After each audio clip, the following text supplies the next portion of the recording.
Thank you very much.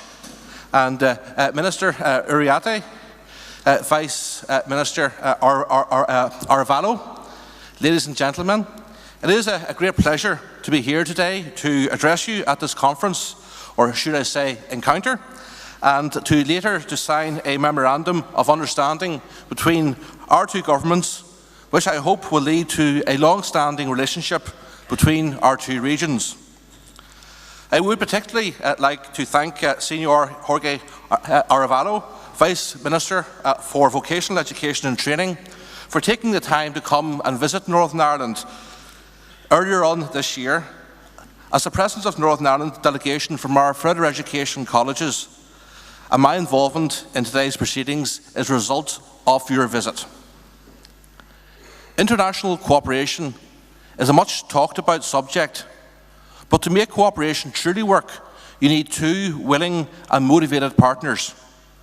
I believe that we are both willing and motivated partners who use professional and technical education and training, or alternatively known as VAT, to develop a workplace capable of thriving and competing globally in the 21st century. This bodes well for a long and fruitful partnership between our two regions. We also have much in common on which to build our cooperation. We have approximately similar sized populations. We each share a long history of industrial strength and innovation. We both have adapted well to the new knowledge-based economy and the challenges presented to us by the global economic crisis. And of course, we have both experienced political and civil difficulties over the past 40 years. With these similarities in our economies, culture, and history, I believe that we have a deep understanding for each other's circumstances, and this provides a very strong foundation on which we can build future cooperation. I must congratulate the Basque government on the steps that you have taken to become and remain a powerful economic region, creating wealth and productivity at a greater level than other regions of Spain, despite the economic crisis, and to retain higher levels of employment both for adult workers and youth throughout this difficult economic period. Clearly something has worked for you. I believe that you have invested in your people through your education and training systems, and that this investment is paying dividends in terms of wealth creation, employability, productivity, entrepreneurship, exports, and the development of Basque-owned companies in other countries. I commend you on the fact that you have developed and refined a Basque vocational education and training plan, now in its fourth iteration under the title Working Towards a Different VAT. I recognise the impact the development of the skills of the workforce can make to a region, a company, and the lives of people. That is why I have put the development of a skilled workforce at the centre of my focus as Minister for Employment and Learning in Northern Ireland, through our own skills strategy, Success Through Skills Transforming Futures. This strategy sets out the high-level goals that we must achieve to remain competitive and productive, and to ensure that through skills we have greater social inclusion for all in our society.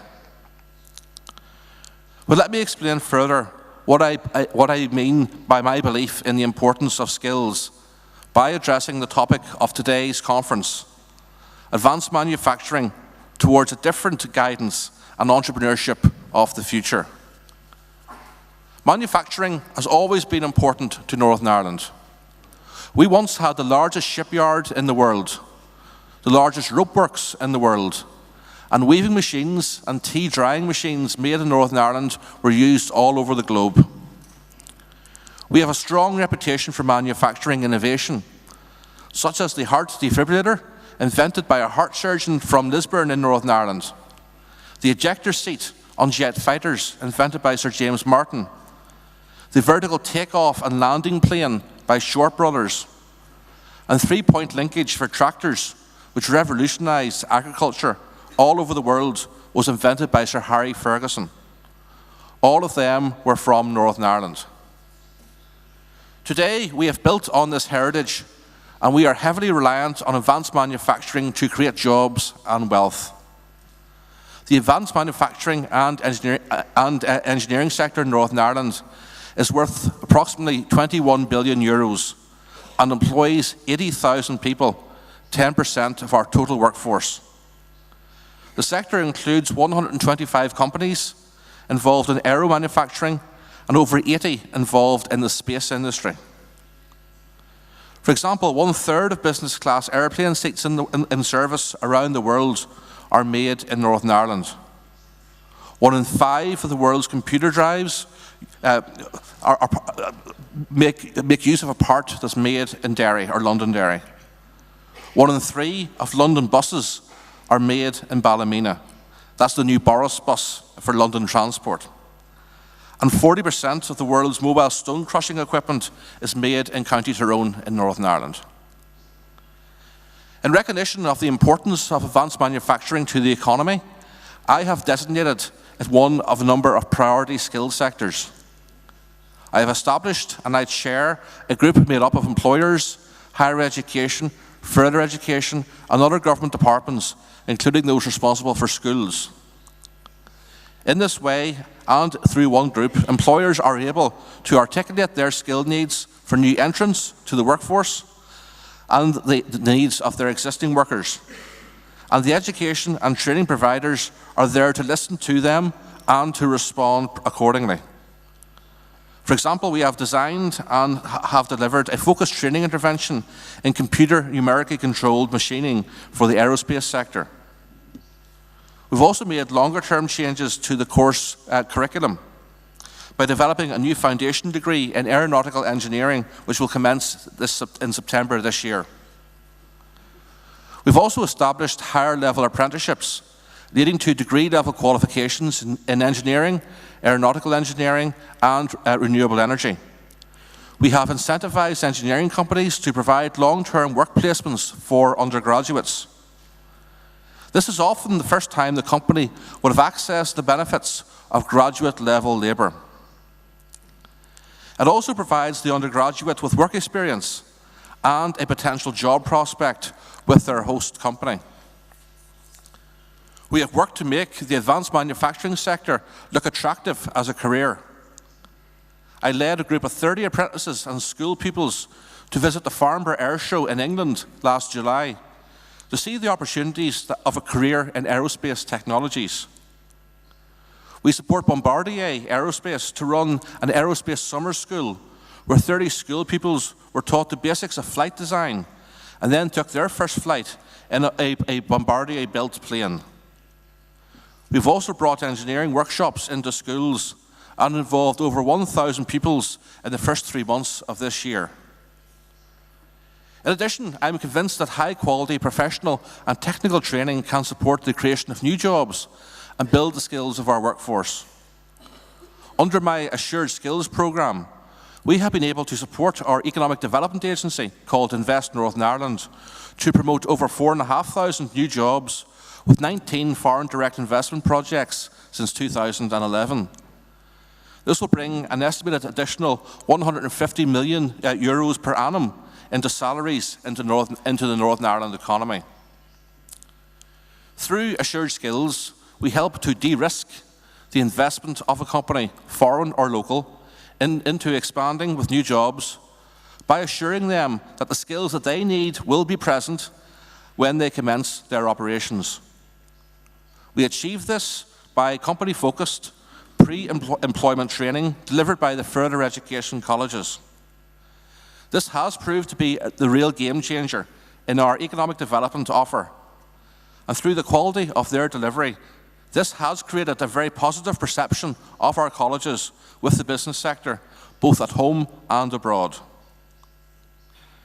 Bringing employers and educators together is undoubtedly a good thing, but on its own, it's not enough.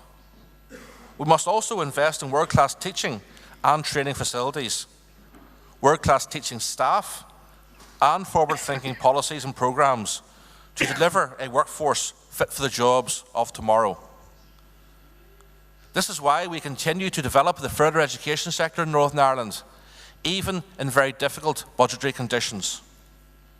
Over the past 15 years, we have invested over €400 million in our 6 further education colleges to provide them with modern teaching facilities and equipment.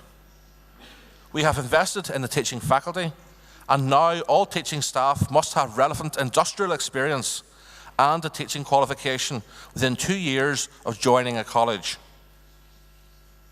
I'm delighted to be joined here today in Donostia, San Sebastian, by 9 representatives of Northern Ireland's further education colleges, and I am sure they will wish to share with you over the next 3 days their experiences in working with businesses, both local and foreign, in order for Northern Ireland to have the world-class workforce for the future. As I've said before, to maximise this investment in colleges, we must also have world-class policies and programmes for colleges to deliver.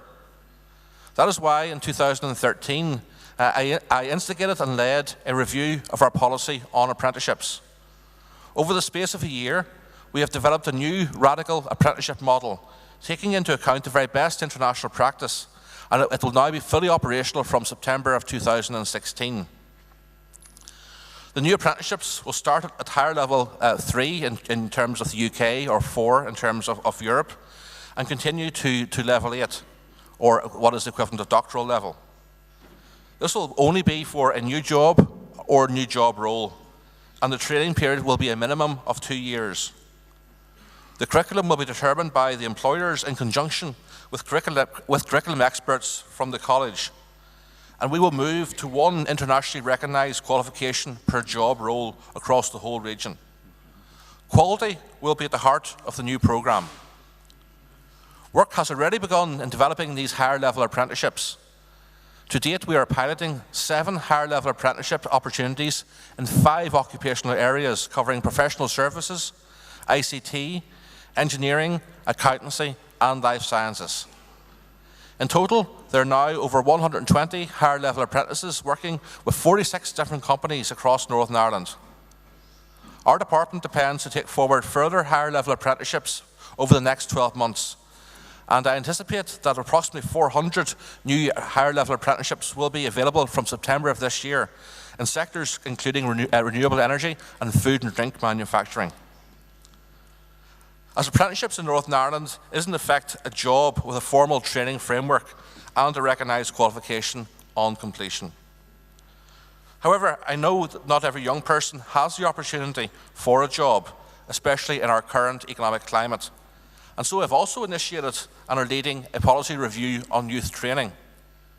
My vision is that every young person will have the opportunity to prepare themselves for the future world of work by having the relevant skills for whatever job they wish to go into. It has long been recognised that many young people do not meet their full potential in an academic school environment, and that their learning style is more suited to the more applied and contextualised style of professional and technical or vocational education and training.